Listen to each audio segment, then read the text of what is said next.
έχουμε ένα εξαιρετικό μαύρο χύρο, μικρό, σε κομμάτια, μαζί με το κόκαλο και θα τα συνδυάσουμε με ένα μείγμα μπαχαρικών για να μας δώσει ένα άριστο αποτέλεσμα. Θα παίξει το ρόλο του και το λεμόνι. Είσαι έτοιμος εσύ να σου βλύσουμε και τα μικρά? Εγώ έτοιμος είμαι, αλλά αντί να το κάνουμε μισή σούφλα, να το κάνουμε 2 τέταρτο. Σωστά. Για να κάνουμε και οικονομία στη φωτιά. Έτσι ακριβώς. Εμείς όσο και να είναι το κρέας, αυτό είναι περίπου 3 κιλά, το μοιράζουμε πάντα σε 2 σούβλες για να έχουμε τη φωτιά στη μέση. Πάμε να τα δούμε όλα αυτά, βήμα-βήμα, και να δείτε και τα μπαχαρικά και την όλη προετοιμασία. Πάμε να τα δούμε λοιπόν.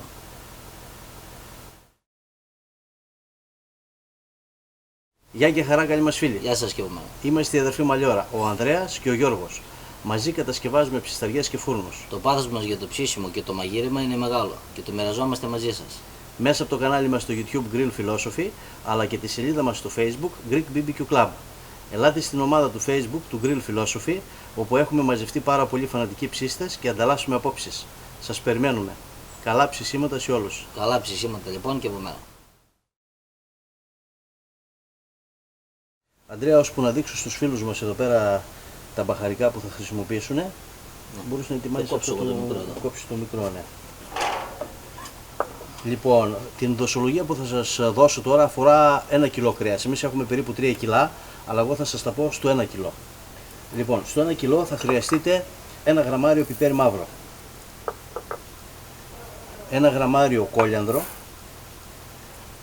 και όλα αυτά θα τα χτυπήσετε στο γουδί για να βγάλουν το άρωμά τους. Και μετά θα προσθέσουμε και τα άλλα τα μπαχαρικά. Αυτό που κόβω τώρα δεν θα το μαρινάρουμε, απλά θα το βάλουμε στα μικρά κοντοσούβια για να θα βγει πιο νωρίς. Αυτό σε ένα κουσάλι του θα είναι έτοιμο. Ναι, θα είναι τα πρώτα μας μεζεδάκια και θα το περιποιηθούμε μετά το ψήσιμο. Ό,τι έχουμε να κάνουμε γευστικά δηλαδή μετά το ψήσιμο. Αυτό είναι να μας ανοίξει η όρεξη. Ναι. Έτσι. Τα μπαχαρικά είναι έτοιμα, έχουν θρηματιστεί πάρα πολύ καλά. Έχουν βγάλει όλο τους το άρωμα. Και τώρα θα προσθέσω στο κιλό, όπως είπαμε πάντα, 5 γραμμάρια μπούκοβο, γλυκό μπούκοβο, και 1 γραμμάριο περίπου μπούκοβο καυτερό. Και θα βάλουμε και 3 γραμμάρια σκόνη σκόρδου γκρανουλέ. Τα ξαναχτυπάμε και τα ανακατεύουμε όλα μαζί μέσα στο γουδί. Περισσότερο έτσι για να βγάλει λίγο πιο έντονο το άρωμα το μπούκοβο. Και θα προσθέσουμε στο κιλό πάντα 12 γραμμάρια αλάτι, καλό θαλασσινό αλάτι. Ή αλάτι βράχων όπως χρησιμοποιούμε εμείς, ή ανθοαλατιού ή χοντρό αλάτι που δεν έχει υποστεί καμία επεξεργασία. Εγώ είμαι έτοιμος με το κόψιμο. Είσαι έτοιμος,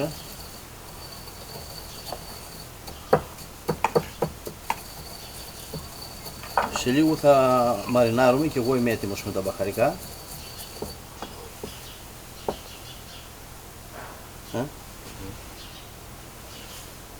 Ωραίο άρωμα.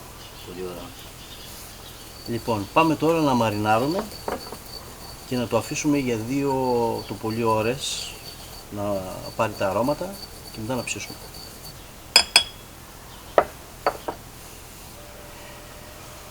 Τι θα κάνουμε με το λεμόνι? Αντρέα, εσύ πώς θα τα ετοιμάσεις αυτά, τα βάλουμε στο ψυγείο την ώρα που θα τα χρειαστούμε. Από το λεμόνι για 3 κιλά κρέας θα πάρουμε το ξύσμα του λεμονιού και μόνο αυτό, για να μας δώσει αυτό το άρωμα που έχει η φλούδα του λεμονιού.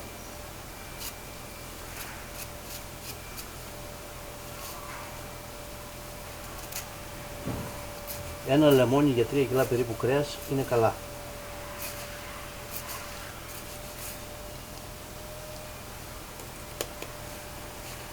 Και θα προσθέσουμε και τα μπαχαρικά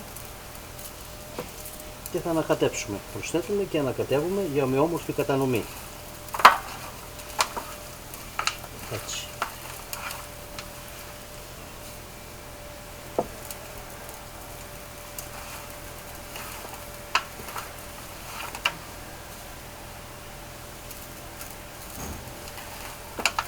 Εδώ να πω ότι Ο μαύρος χήρος, αυτό το λίγο λίπος που έχει, είναι πολύ πλούσιο σε ω3 λιπαρά. Είναι το μόνο χοιρινό και θα έλεγα το μόνο κρέας που έχει τόσο πολλά ω3 λιπαρά οξέα, τα οποία είναι πολύ ευεργετικά για τον ανθρώπινο οργανισμό.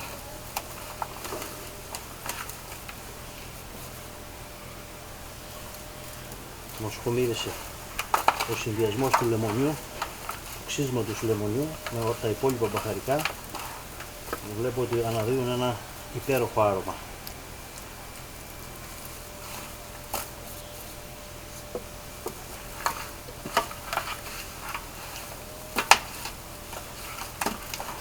Αυτό το ανακατέψουμε καλά και τα μπαχαρικά πάνε παντού ομοιόμορφα. Τα περιχύσουμε για 3 κιλά με περίπου 100 ml ηλιέλαιο και χρησιμοποιώ ηλιέλαιο για να μην με ρωτάτε στα σχόλια, γιατί είναι ένα λάδι που δεν έχει οσμή, είναι ουδέτερο δηλαδή, γευστικά, είναι πολύ λεπτόρευστο, άρα μπορεί να εισχωρήσει εσωτερικά στο κρέας και να το μαλακώσει όπως κάνουν όλα τα λάδια εξάλλου. Το ελαιόλαδο έχει πολύ έντονη μυρωδιά, την οποία θα την αφήσει στο κρέας. Το ελαιόλαδο, το έξτρα παρθένο ελαιόλαδο, κυρίως το λατρεύουμε και το χρησιμοποιούμε παντού, εκτός από το μαρινάρισμα. Είμαστε έτοιμοι. Και εγώ έτοιμος είμαι. Εσύ έτοιμος είσαι. Ωραίος συγχρονισμός. Λοιπόν, θα μαρινάρουμε για 2 ώρες το πολύ, δεν χρειάζεται παραπάνω.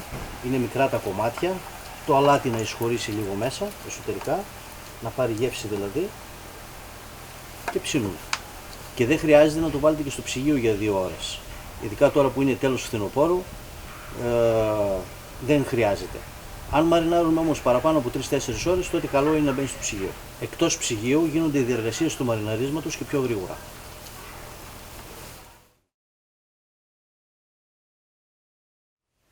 Είμαστε έτοιμοι να ανάψουμε τη φωτιά. Τα κάρβουνα ανάβουν ανάποδα, από πάνω προς τα κάτω. Γι' αυτό το παραψάναμα βαμβάκι με ενόπνευμα το βάζουμε στην κορυφή. Εδώ δίπλα ανάψαμε μια άλλη φωτιά για να ψήσουμε τα μεζεδάκια μας. Και εδώ πέρα θα ψήσουμε το κοντοσούβλι που θα το βάλουμε σε 2 σούβλες, είπαμε, για να κάνουμε οικονομία στο κάρβουνο. Διαφορετικά θα έπρεπε να είχαμε διπλάσια φωτιά. Αυτό το κάρβουνο είναι το κάρβουνο που δοκιμάζαμε τόσο καιρό. Έχει περάσει όλα τα τεστ, όλες τις δοκιμές. Και είναι ένα αξιόλογο κάρβουνο. Περισσότερα θα σας πούμε όταν θα είμαστε έτοιμοι να το εισάγουμε στη χώρα μας και να το διαθέσουμε στην αγορά. Τώρα είμαστε έτοιμοι για να σουβλήσουμε. Αλλά πριν σουβλήσουμε, εμείς βάζουμε τα κομμάτια με τη σειρά όπως θέλουμε να είναι πάνω στη σούβλα. Και όπως τα βλέπετε τώρα εδώ μέσα στο ταψί που τα μαρινάραμε. Έτσι δεν θα ψάχνουμε να βρούμε ποιο θα βάλουμε πρώτα και ποιο δεύτερο. Απλά τα σουβλίζουμε με τη σειρά που τα έχουμε βάλει. Είναι ευκολία. Ξεκινήσαμε το σούβλισμα και όπως τα έχουμε βάλει με τη σειρά στο ταψί, με τον ίδιο τρόπο τα σουβλίζουμε.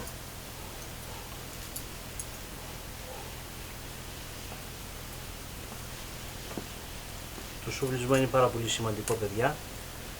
Να του δίνετε σημασία, να είναι ομοιόμορφα περασμένα τα κομμάτια του κρέατος. Αν υπάρχει λίπος, να έχει ομοιόμορφη κατανομή με το υπόλοιπο κρέας. Όσο πιο καλά σουβλίσουμε, τόσο πιο σωστό ψήσιμο θα έχουμε ομοιόμορφο. Η μυρωδιά πάντως είναι τέλεια. Εγώ είμαι λίγο μακριά να την μιλήσω.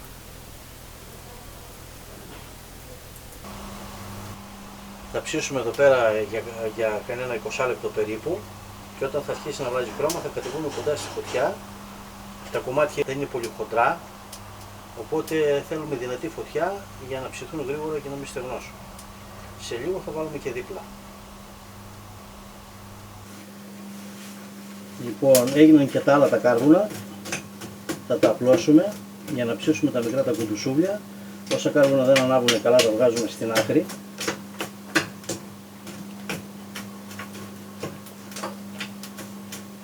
Και είμαστε έτοιμοι για ψήσιμο. Και εδώ. Εδώ μάλλον θα χρειαστεί λίγο στάχτωμα γιατί βλέπω είναι πολύ δυνατή η φωτιά. Και ξεκινάμε με τα κουντουσούβλια μας.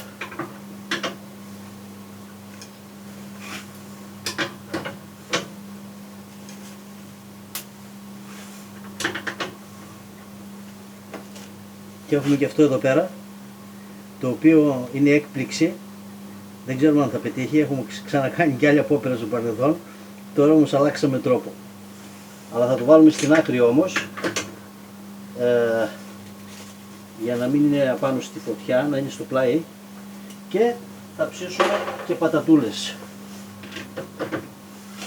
Λοιπόν, αυτά εδώ είναι τα μεζεδάκια μας και μετά θα πάμε στο κυρίως. Χώρο για κάνα ψωμάκι άφησες εκεί. Έχει και χώρο για ψωμάκι. Εντάξει, είμαστε όλοι ικανοποιημένοι. Θα βάλουμε και λίγο λαδάκι που περίσπισε από τη μαρινάδα. Θα λείψουμε λιγάκι αυτά τα μικρά για να τα δώσουμε και αυτά λίγη γεύση, να μην πάει χαμένο το υλικό μας. Και επειδή δεν έχουν και πολύ λίπος, θα βοηθήσει αυτό για να ψηθούν. Έτσι. Άσε να πάρει και το μπούκο από πάνω, Ανδρέα. Δεν θα βάλουμε λίγο την πατατούλα. Βάλει και εκεί, δεν χάνουμε και εδώ. Να πάρει και αυτή λίγο άλλο.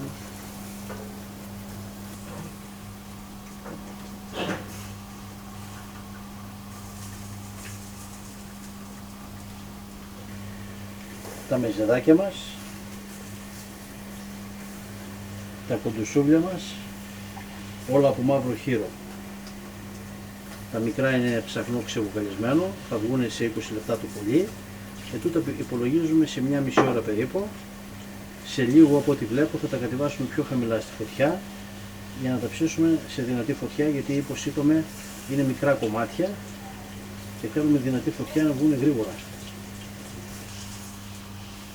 Εδώ όπως είπαμε μοιράσαμε τα κοντοσούβλια μας στα δύο, σε δύο σούβλες δηλαδή αντί για μία, για να εκμεταλλευτούμε όσο το δυνατόν καλύτερα τη φωτιά που βρίσκεται στη μέση. Για να γίνει όμως αυτό θα πρέπει η πίσω σούβλα με την μπροστά να μην έχουν πολύ μεγάλη απόσταση και είναι και οι δύο μακριά από τη φωτιά. Αυτό εμείς το έχουμε προβλέψει εδώ πέρα και όπως βλέπετε είναι πολύ κοντά και αξιοποιούμε τη φωτιά και για τις δύο σούβλες. Αυτό σημαίνει οικονομία στο κάρβουνο.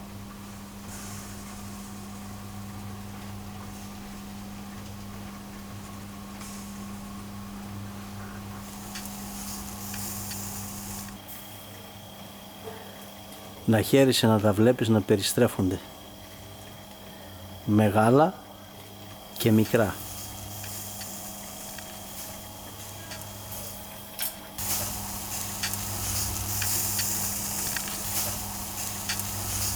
Κατεβήκαμε στην πιο χαμηλή θέση που μπορούμε να πάμε στην ψισταριά μας και είμαστε πολύ κοντά στη φωτιά και ψήνουμε με δυνατή φωτιά.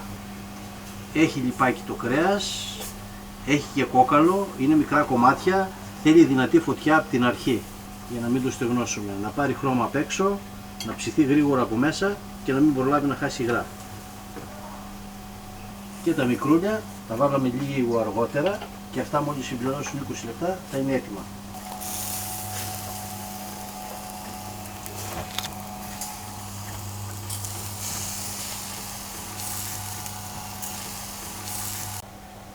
Και τα ψωμάκια του Αντρέα έχουν μπει και αυτά, τα κοντοσούβλια μας είναι έτοιμα να τα βγάλουμε και ώσπου να τα αφήσουμε λίγο να ξεκουραστούν, να ρίξουμε τα σχετικά, θα είναι έτοιμα και τα ψωμάκια.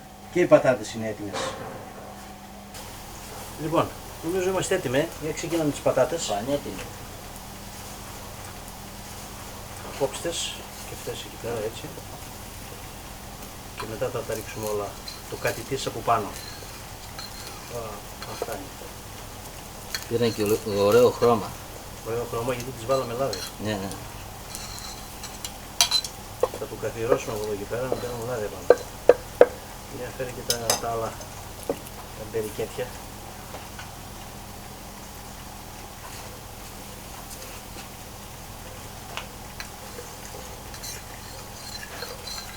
Αυτά είναι. Το ψημένο φαίνεται.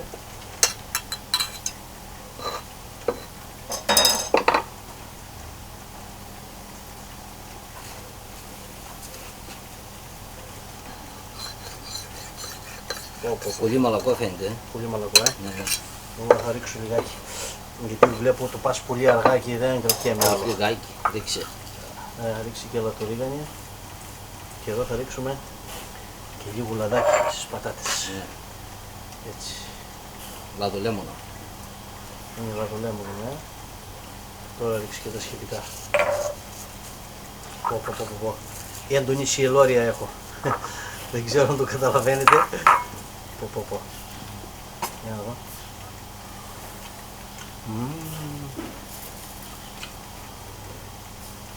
Τέλειο. Όπως πάντα μοναδικό.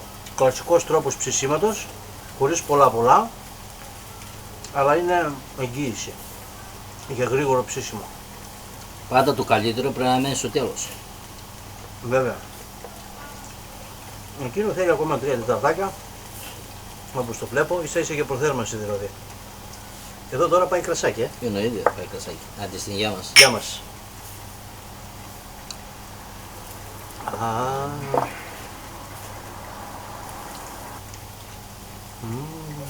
Πάμε για άλλα. Και τα ψωμάκια στην κατάλληλη στιγμή. Χρειάζεται και το ψωμάκι λίγο. Όταν είναι και φρυγανισμένο, είναι όλα τα λεφτά.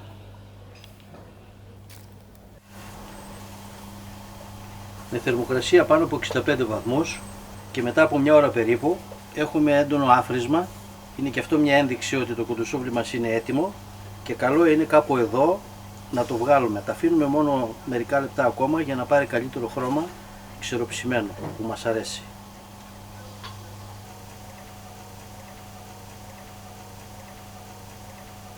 Το λαχανικό μας. Πιστεύω ότι έχει γίνει τέλειο. Μπρόκολο. Μπρόκολο στη λαδόκολα. Τι λέει? Αυτή τη φορά το επιτύχαμε. Ψήφι θέλει κι άλλο λίγο ακόμα και κοίταξε το. Ναι. Καλά είναι.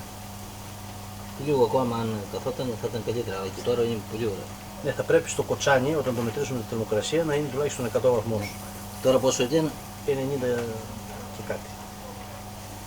Λοιπόν, μια χαρά. Για κόψε το τρέ. Έτσι. Εντάξει, είναι και ωραίο να είναι και τραγανό, έτσι. Λαχανικό. Πάντως στους 100 βαθμούς είναι... Ναι, στους 100 βαθμούς έχουμε δηλαδή δει όλα τα κανένα λαχανικά πράγμα.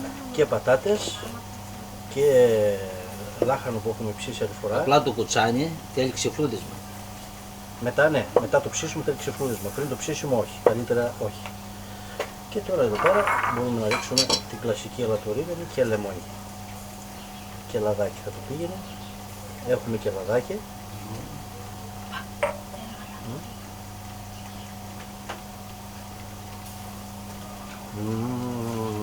Τι είναι αυτό ρε φίλε?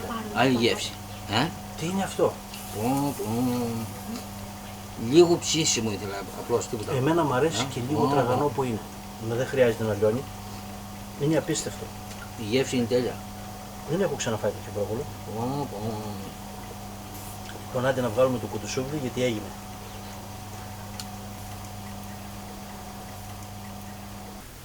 Μετά από κάνα δεκάλεπτο που τα σκεπάσαμε έτσι για να ηρεμήσει λίγο που λέμε, πέταξε το βράδυ στα σκουπίδια, σας παρουσιάζουμε την υπερπαραγωγή μας.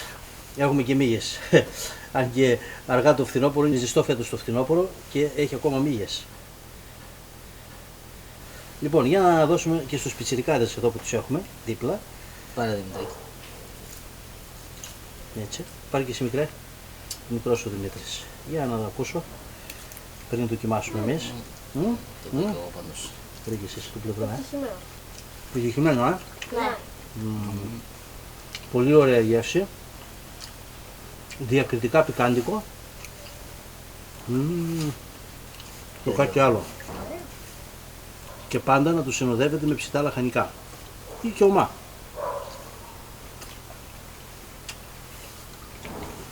Λοιπόν, ήταν τέλειο. Πάμε να το μοιραστούμε και με τους υπόλοιπους. Σας ευχόμαστε καλά ψησίματα με καλή παρέα. Καλά ψησίματα λοιπόν και από μένα, με καλή παρέα. Καλά ψησίματα και από εμάς. Καλά ψησίματα και από εμάς. Μπράβο παιδιά, έτσι.